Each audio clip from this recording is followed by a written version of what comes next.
So what do we mean when we talk about cardiovascular health? We're really thinking about the heart and the blood vessels that are around the body.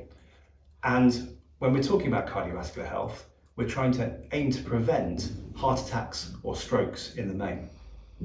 So what kind of things affect our cardiovascular health?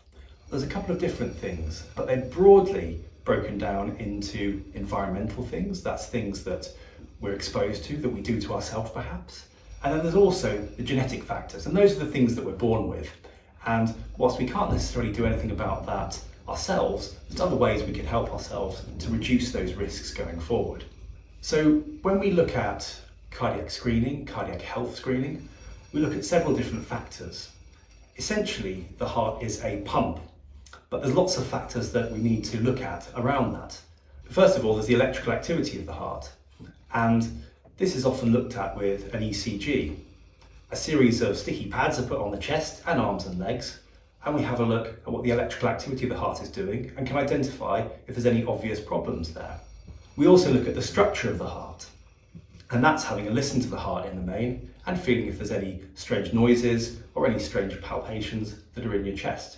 We also look at the function of the heart, and looking at that, we can determine if the heart is working both at rest and then at exercise.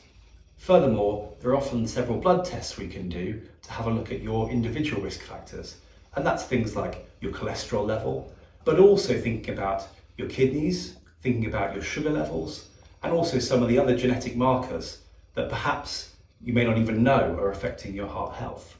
Once we've got all of that information together, we can generate an individual risk assessment for you and look at ways in which we can modify that and what's going to have the biggest impact for your health going forward. Typically, we can predict your risk over the next 10 years and think about what the major factors are that are contributing to that. We can then generate an individualized action plan for you and think about what we can do to help things out. This might be things that you can do in terms of making lifestyle changes or things you may not have thought about. But equally, there may be things we can do with medication, or if you're already on medication, optimization of your medication. We can also think about further testing if needed to clarify different aspects of your cardiovascular system and look at things further from there.